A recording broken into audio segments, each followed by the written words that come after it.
Olá, bem-vindos ao Recidades Cast e a mais um episódio da nossa série de lives e conversas com os profissionais que integram o time do Recidades. E hoje a gente vai falar sobre uma conversa extremamente necessária. Nós iremos falar sobre mudanças climáticas, um tema que já não é mais do futuro, ele é do agora.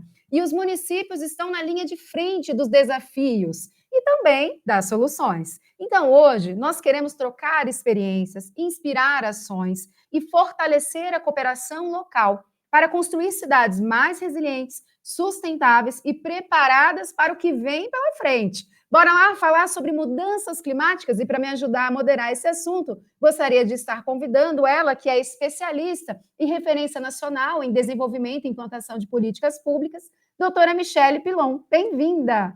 Olá, professora Juliane, mais um episódio, né? Maravilhoso, um tema super importante, super na moda. Super. O trend do momento em mudanças climáticas, né? Na semana, estamos fazendo aqui essa live, né? Hoje à noite, em tempos de COP30, e um professor super renovado no tema.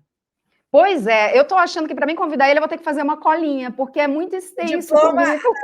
O currículo é enorme, né? Então vamos lá, eu vou estar convidando o professor Fernando Machado Alves, ele que é doutor em energia pelo Instituto de Energia e Ambiente da Universidade de São Paulo, é mestre em geoquímica, graduado em geologia pela mesma instituição, possui mais de 20 anos de experiência na área, atua na integração entre o meio físico e o planejamento urbano resiliente, aplicando modelos geológicos geotécnicos na mitigação de desastres e adaptação climática. Ele é autor de diversos artigos, de diversos relatórios técnicos, enfim. Ele é master no assunto. Bem-vindo, professor Fernando. Boa noite, gente. Seja bem-vindo a esse podcast, falar sobre mudanças climáticas, um tema tão importante. Hoje está rolando a COP, né? Justamente hoje o dia da adaptação de mudança climática. Estamos na linha da COP30, né? Professor, para a gente iniciar o nosso debate, nós temos os nossos municípios com secretarias ambientais, câmaras municipais que precisam fazer a aprovação desses planos de mudanças climáticas. Mudanças climáticas, cidades verdes resilientes, meio ambiente, como estruturar esses três temas dentro de uma secretaria ambiental, dentro de uma política pública de desenvolvimento ambiental? É uma abordagem nova, né? Ou não tão nova. Essa conexão do meio ambiente, das mudanças climáticas, nos leva ao conceito de cidade verde resiliente, né? Uma coisa já leva a outra. Então, a sinergia desses três temas, né, vai ser o ponto de partida dessa gestão municipal moderna, principalmente na parte ambiental, né? Então, assim, não se trata de três temas isolados, né? Conforme eu vou mostrar aqui para vocês, mas de um sistema, né, que é causa e efeito e que exige mesmo uma nova forma de governança local. Precisa ser entendido, né, no começo, que o meio ambiente é um sistema de suporte à vida. Então, a gente vive imerso nesse meio ambiente. E quando a gente degrada, né, esse sistema, desmatamento, poluição, impermeabilização do solo, troca de uso, um monte de coisa. Então, ele perde essa capacidade de autorregulação. Então, ele vai tentar buscar um equilíbrio, ele vai mudar, né? Então, essa degradação, ela acelera as mudanças climáticas no âmbito local. Então, às vezes, diretamente, uma troca de uso do solo, sair a floresta, entrar um pasto, sair uma agricultura e entrar uma área urbana, né? Isso já muda, assim, a questão do âmbito local de mudança climática. A gente fala, assim, que São Paulo era a cidade da garoa. Hoje, não é mais. Mas é porque mudou o clima global? Eu acho que é muito mais porque mudou aqui próximo, né? Próximo da Serra, que outros municípios ainda têm a garoa. Então, é um exemplo de mudanças climáticas que estão arraizadas com as questões locais. E tem outra questão global, que é o aquecimento, né? Que todo mundo ouve falar hoje, que é a concentração de gás carbônico na atmosfera e de gases de efeito estufa, que vai causar um aquecimento da atmosfera. Então, a gente imagina, né, que assim, o relevo, que a gente conhece hoje como paisagem, né? Então, é um fruto de séculos e séculos de evolução que tem a geologia, que tem a chuva, que tem a floresta, que tem a cobertura vegetal. E quando a gente muda tudo, né, tem diferença. Então, nesse laboratório que a gente está vendo, né, a gente passou a transformar. A gente tirou a cobertura vegetal, represa rio, transforma a floresta em pasto, pasto em cidade, né? E assim, isso muda. Então, quando a gente começa a fazer esse aquecimento global, então a gente começa a colocar mais água evaporada dos oceanos na atmosfera, o que a gente espera é uma mudança de todo esse equilíbrio que tinha. Então, começa a chover mais forte, chove antes do que deveria, chove depois do que deveria, tem seca em alguns lugares, tem chuvas diferentes, deixa de ter garoa e passa a ter pancada de chuva. Então, tem todo esse ajuste, né, da paisagem, esse ajuste do relevo, é o que a gente vai ver como mudança climática. E é o que vai causar os desastres, porque a gente está dentro desse laboratório. Tudo que está acontecendo, a gente está aqui. E como a gente está vendo essas coisas, né, a gente está sentindo essas mudanças e também não sabe para onde vai. Então, se hoje chove, tem uma chuva forte a 100 milímetros, amanhã a chuva de 150 é a forte. Então, a gente precisa saber para onde vai e como vai fazer essa gestão. Então, num cenário, né, que surge o conceito de cidade verde resiliente. Então, uma cidade é verde quando ela integra a natureza com planejamento. Um parque, drenagem natural, mobilidade sustentável, né? E isso atua na mitigação do clima. Ou seja, o que é a mitigação? É como a gente vai tentar evitar essas mudanças climáticas, tentar não fazer aquela causa da mudança. E ela é resiliente quando a gente sabe que tem uma mudança, tem um desastre, tem alterações, e a gente tenta voltar ao normal rapidamente. Então, a cidade é verde e resiliente. Então, ela trabalha com a mitigação e com essa adaptação ao mesmo tempo. Então, o poder público, muitas vezes, atua apenas com sintoma, né? A Organização Mundial já alerta de saúde. A Europa, a Ásia Central, pode registrar mais de 175 mortes por ano por calor extremo, né? Mas, assim, e a gente sabe que o que já aconteceu, que cresceu 30% o número de mortes por eventos de calor extremo nos últimos 20 anos.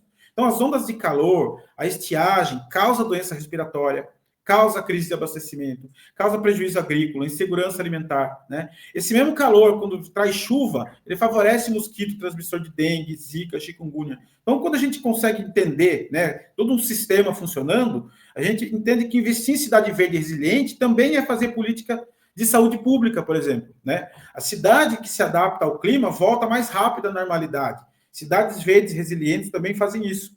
Só que ainda traz saúde física e mental, né, para os munícipes. Acho que gasta menos com reconstrução, né, na hora que tem um problema, e sobra mais para educação, cultura, bem-estar, saúde e tudo mais. Tá, professora, aproveitando o seu gancho, eu gostaria que o senhor falasse um pouquinho sobre o que pode ser feito no âmbito da mitigação e como um município de pequeno porte, um município que às vezes nem entende que a mitigação, que as mudanças climáticas já faz parte da realidade dele, né? Como que ele pode contribuir de forma financeiramente sustentável para estar tomando essas medidas? Não, essa pergunta é muito legal, porque parece que assim é um problema global, então tem que vir da solução todo. E não é tudo, como a gente fala, é tudo conectado e tudo vai acontecer ao mesmo tempo. A COP está mostrando isso, né? Então, depois que a gente entende desse laboratório climático, que a cidade verde resiliente é uma boa saída, né? Vem essa pergunta: pô, mas o que eu, gestor de uma cidade de 50, 80, 120 mil habitantes, posso fazer na prática pela mitigação, sem quebrar meu orçamento? Então, mitigar, né, é reduzir a velocidade dessa mudança que nós prejudicamos. Então, a gente tenta diminuir aquela causa ou até estancar, mas ainda a gente sabe que ainda vai continuar mudando, vai continuar tentando fazer aquele equilíbrio.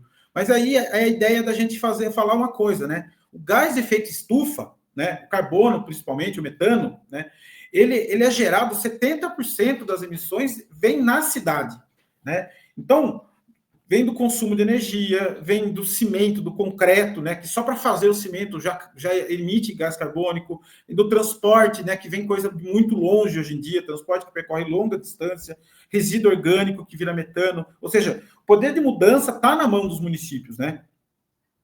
Enquanto assim, tem um monte de cientista da física, da química, trabalhando em grandes soluções, né, como capturar o carbono da atmosfera e injetar a 800 metros de profundidade, né, que a gente chama de sequestro geológico, né? Tem também um monte de cientista financeiro tentando viabilizar essa questão econômica, fazer crédito de carbono funcionar, esse monte de frente de trabalho que é para o que a gente pensa no globo.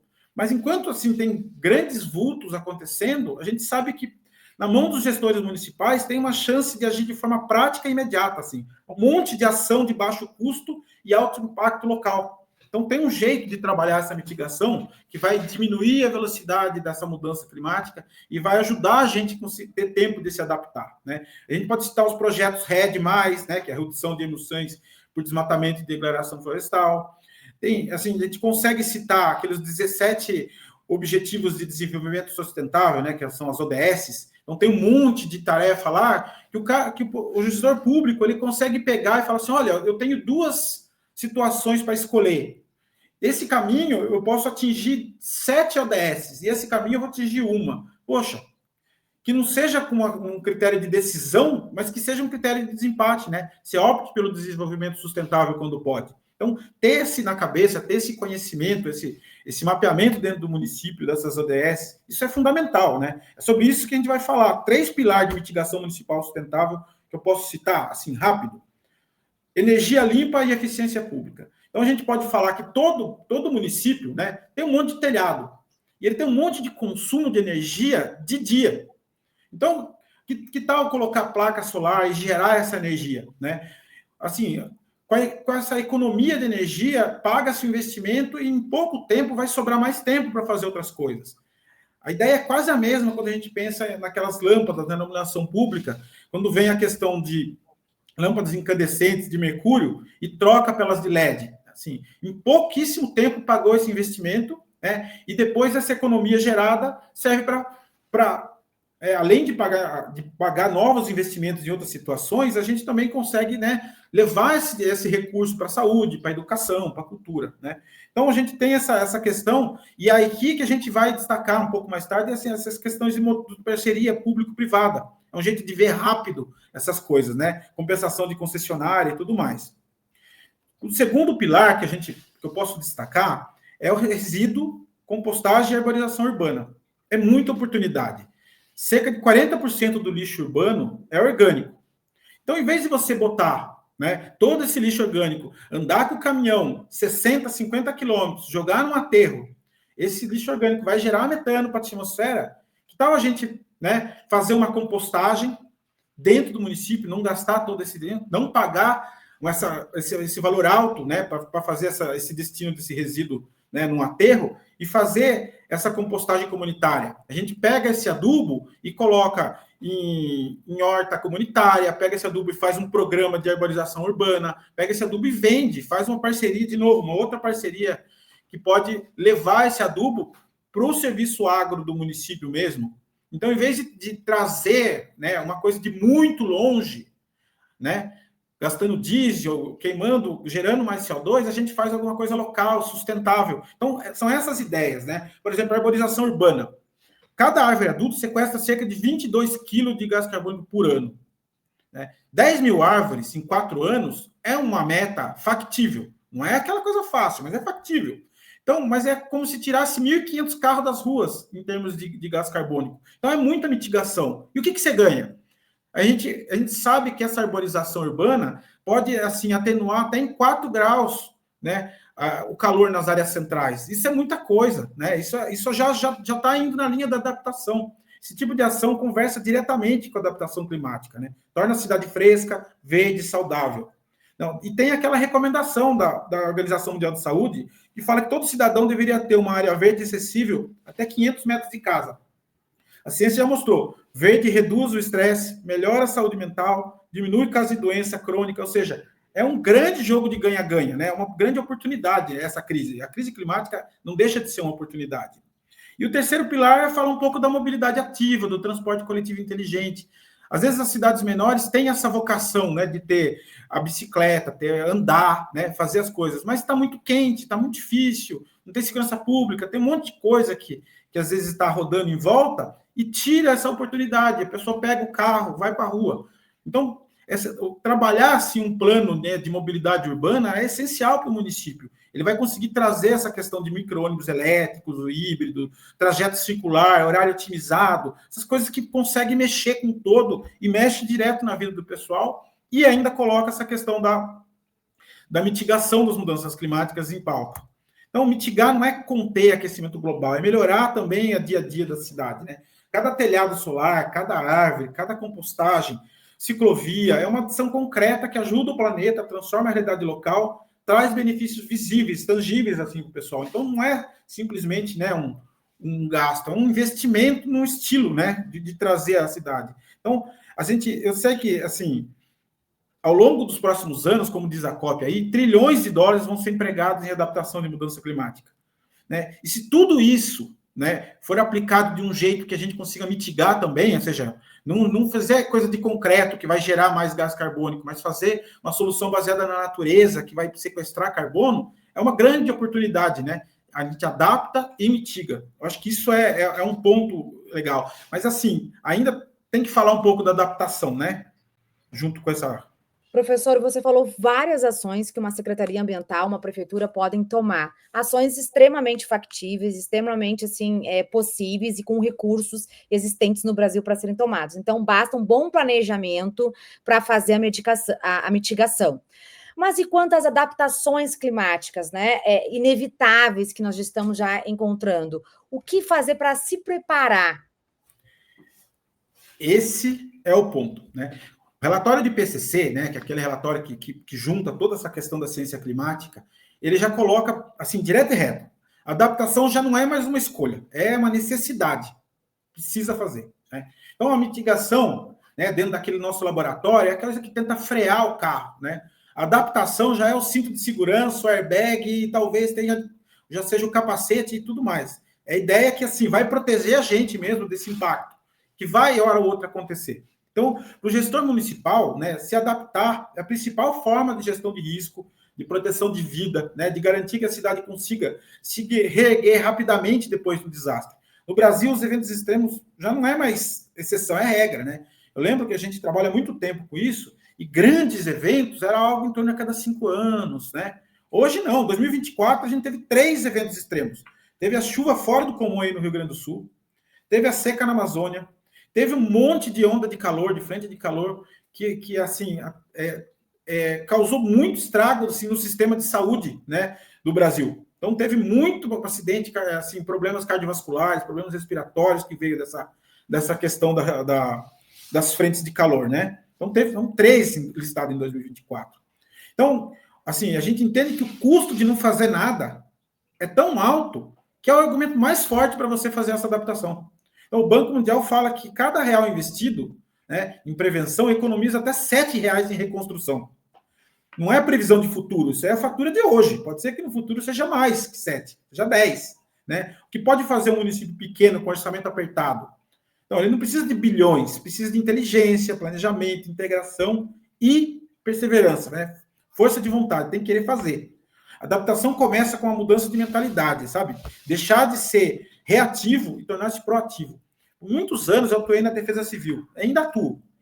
É muito normal ter essa cultura de se preparar para desastre. Ou seja, depois que acontece alguma coisa, a gente é extremamente eficiente. Mas a gente não trabalha antes do desastre acontecer, né? Então, isso tem que mudar. A gente tem que estar preparado para evitar que aconteça. Então, você precisa mapear a vulnerabilidade e riscos climáticos. Onde alaga, onde desliza, onde é o calor, a cidade que tem um problema de insegurança alimentar, a cidade que vai ter problema com seca, que vai ter problema com chuva, que vai ter problema com baixa umidade relativa do ar. Tudo isso é importante. Não dá para tratar o que você não conhece, né? O município é o protagonista na redução de risco. Por quê? Porque ele conhece o problema, é ele que vive o problema.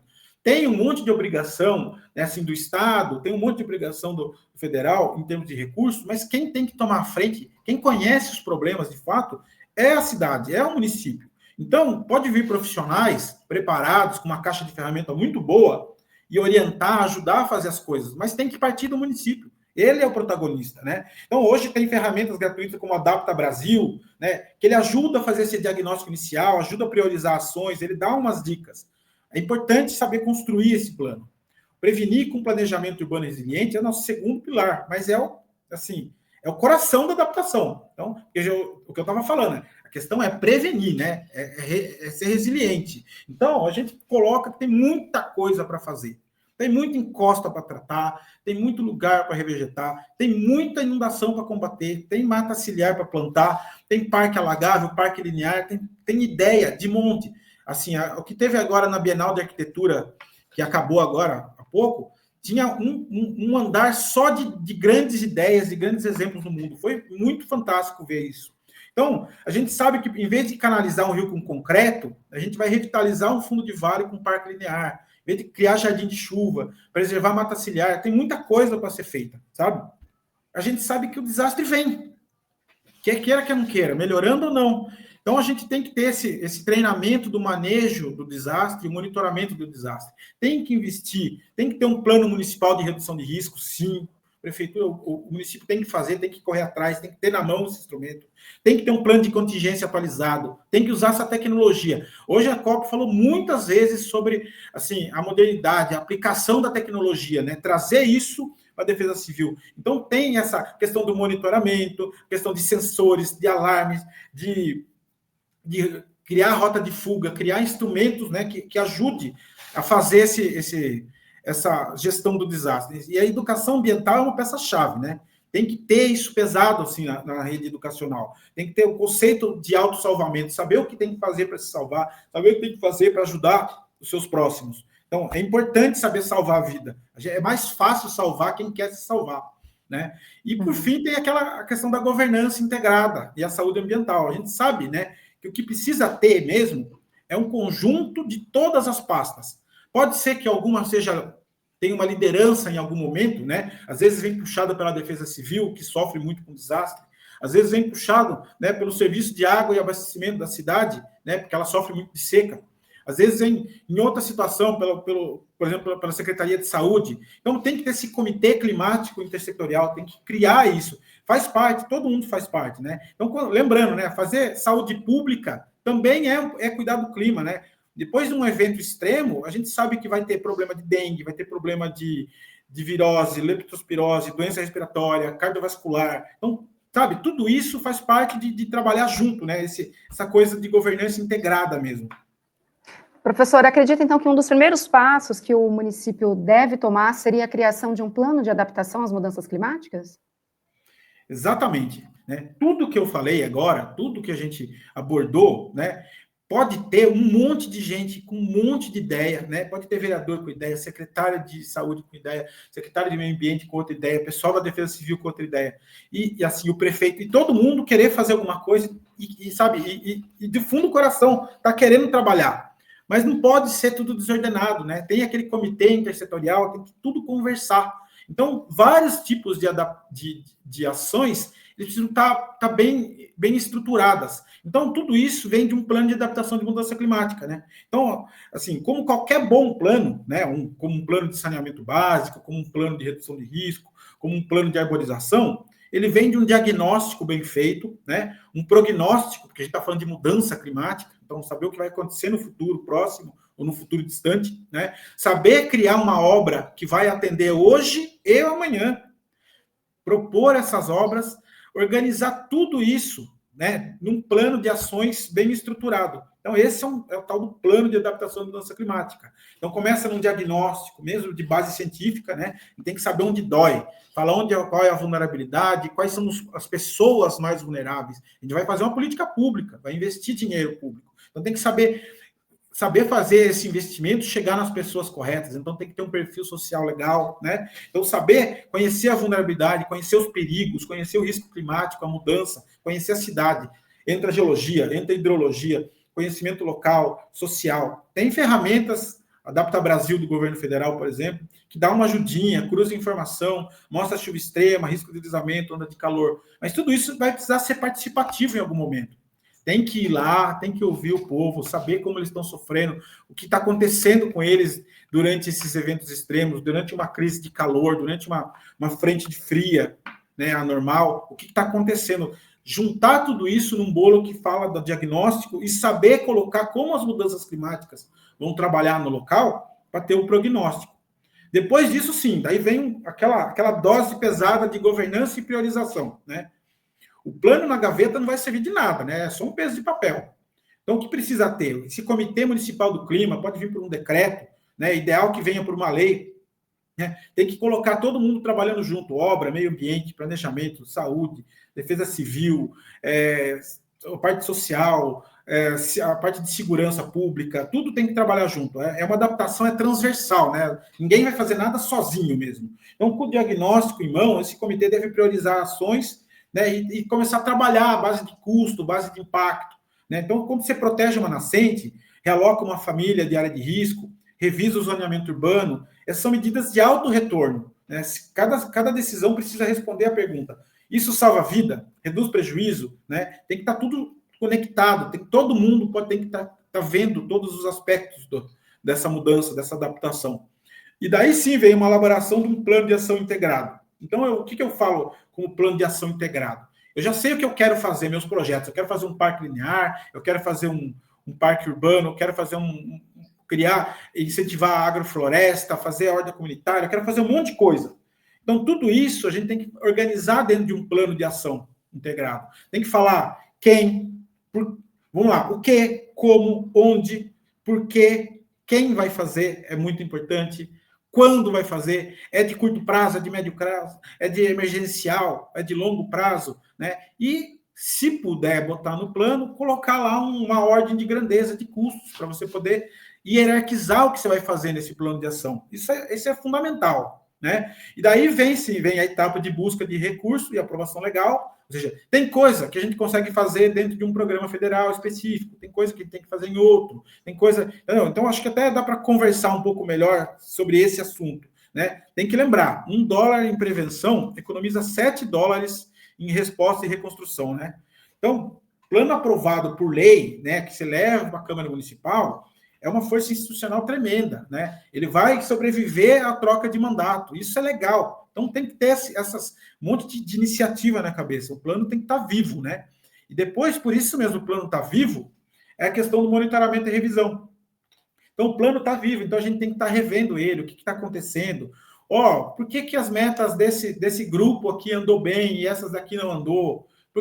Agora que andou bem isso aqui, o que a gente vai fazer? Né? Quais são os próximos passos? A gente implementou, está funcionando, estamos monitorando, tem que fazer uma revisão do plano. Quando? Né? De cada 5 anos, de cada 3 anos.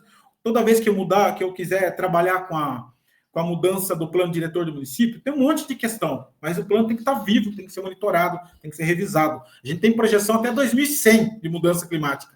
Então, não é o que a gente vai fazer agora que vai ditar o que vai acontecer em 2100. Então, agora é só o primeiro passo. Professor, 80%, né? Saiu uma pesquisa aí em São Paulo, acho que foi FASEP, uma coisa assim. 80% dos municípios não têm o plano de mudança climática. E é um plano tão importante que vai trazer tanta transformações nas cidades, multidisciplinar, mas os prefeitos sempre ficam com aquela pergunta dos secretários, né? E o dinheiro? Como buscar esse dinheiro? Onde está esse dinheiro para produzir as ações resultantes da escrita do plano? Então, assim, não fique temerário. Olha só, essa live, uma super aula, né? Um podcast que é uma aula, assim, o professor Fernando é uma das referências no Brasil em mudanças climáticas, em adaptação. Quantos exemplos, quantas ações há que se fazer o plano, sim. Basta boa vontade. E há também lugares para vir esses recursos. Professor, vamos falar um pouco dos recursos. Onde que estão os recursos para patrocinar, financiar esse plano, essas ações de mudanças climáticas? Esse é o ponto, né? Quando chega essa pergunta que move a máquina pública, da onde sai o dinheiro, né? Todo mundo quer saber, né?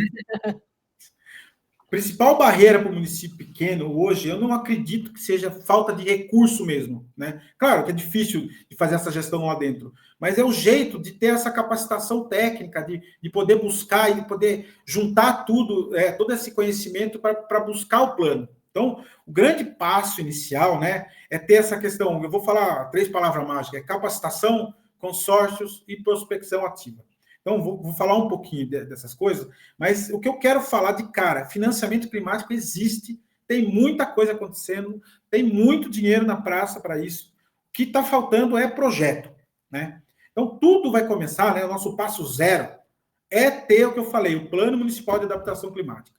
Isso aqui é o ponto inicial, né? A gente tem que saber, né, falar para um financiador que aquela ação que ele está trazendo é relevante para o município. Ele tem que ver o todo e falar assim, puxa, isso é legal, eu vou fazer isso aqui, vai ser impactante para o município, né? Ele vai trazer um pouco de adaptação, vai trazer um pouco de mitigação, mas vai trazer bem-estar, vai estar à vista, vai fomentar, assim, vai fazer um ganha-ganha, sabe? Vai deixar o povo com mais vontade de fazer. Então, quando ele vê isso dentro de um plano de mudança climática, fica muito mais fácil. E aí a gente vai procurar isso onde, né? O plano, ele tem, assim, um valor, um custo mais baixo, né? É de se entender, né?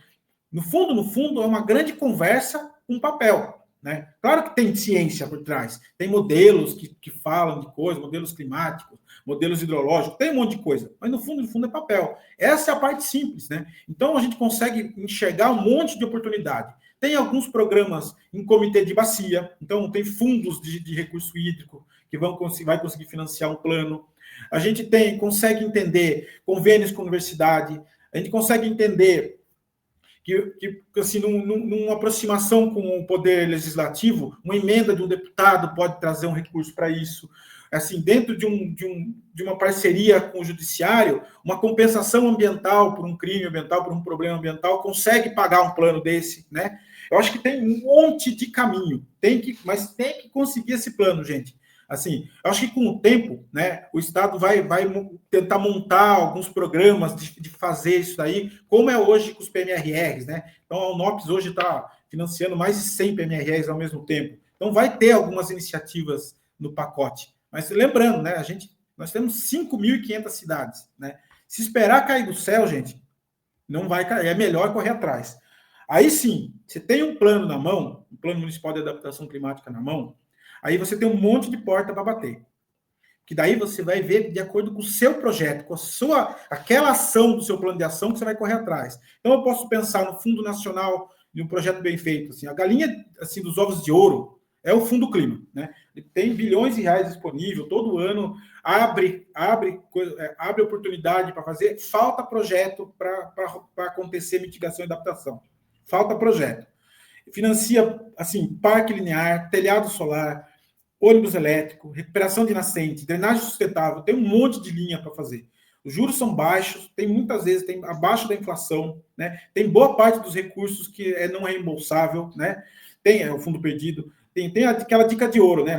Você manda o projeto, assim, no município pequeno, via aqueles agentes financeiros regionais, a Caixa, o Banco do Brasil, ele sempre tem assim, um engenheiro ali que vai dar uma orientação, vai falar como que montar. Então tem muita coisa nessa fonte, nessa primeira fonte. Né? E detalhe, hein? Quem tem projeto bom, bem feito, fura a fila. Com certeza, tá? Então, a segunda fonte é o consórcio intermunicipal e Banco de Desenvolvimento. Por que falo junto essas coisas? Porque o Banco de Desenvolvimento, às vezes, ele trabalha com uma cifra um pouco mais elevada. Então, ele já vem pensando em gastar muitos milhões. E daí você chega com o seu projetinho pequeno, às vezes, aí fala assim, pô, não era aí que eu queria chegar, é melhor você procurar outro caminho. Daí, a gente fala que o consórcio intermunicipal, ele pode pegar todos os municípios de uma bacia hidrográfica e ir lá trabalhar em conjunto, né? A gente monta esse consórcio e vai para o Banco de Desenvolvimento para tentar gerar esse trabalho. O BID, Banco Mundial, tem muita coisa boa acontecendo, sabe? O município, o consórcio intermunicipal é um jeito dessas pequenas cidades ter acesso ao investimento, a uns tipos de financiamento de ótimo condições de juros, ótima. Então, você consegue ter um trabalho legal e fazer muita coisa dentro dessa esfera. Importante ter projeto, gente, ter projeto na mão, né? Terceira fonte que eu vou destacar, como eu já mencionei um pouquinho antes, são as PPPs, né? E o patrocínio verde. Essas parcerias público-privada, a gente consegue imaginar em várias esferas. Na lâmpada, na iluminação pública, no LED, no manejo de parque, manejo florestal. A gente consegue entender eles trabalhando num conjunto benéfico para o município, com a questão dos resíduos sólidos, né? Com a questão dos resíduos. Isso tem muita oportunidade para fazer. A energia solar, tem várias linhas para fazer essas PPPs de patrocínio verde. Às vezes tem que ter aquela linha, aquele plano de ação na mão e chamar, né? Fazer um chamamento público para ver quem quer fazer, quem está afim de investir. Tem muita coisa para fazer. E daí, uma quarta fonte que eu consigo falar são os editais internacionais e esses programas federais específicos, né? Então, o que eu falo de específico? Né? O PAC Resiliência, tem muita coisa acontecendo, mas também tem linhas específicas só para fazer regularização fundiária. E dentro de uma regularização fundiária, a gente consegue ter espaço para ter uma redução de riscos, que é legal, a gente consegue ter espaço para fazer uma preservação ambiental, né? Para preservar uma área, para preservar uma APP. Então, tem, dentro de outros programas que acontecem, uma possibilidade de você encaixar aquela sua ação que você já tem. E isso é muito legal, né? Porque daí você consegue fazer mais de uma ação do seu plano ao mesmo tempo. Então, assim, se TIEC tem aquela fórmula mágica, o caminho é capacitar, fazer consórcio, prospecção ativa. Falei de novo, né? Quem tem esses 3 frentes vai conseguir multiplicar os recursos, vai conseguir tirar essas ações do papel, né? E eu, assim, gosto de falar, assim, que enquanto tem alguns gestores que aparecem na imprensa lamentando no noticiário depois de um desastre, que a gente vê muito, né? Putz, é que é muito chato. Eu que trabalho com a Defesa Civil, assim, acontece. Então, daí ele vem falar que é uma catástrofe, que foi um desastre natural, que estava fora do alcance. Eu já não gosto nem de usar a palavra desastre natural mais, gente.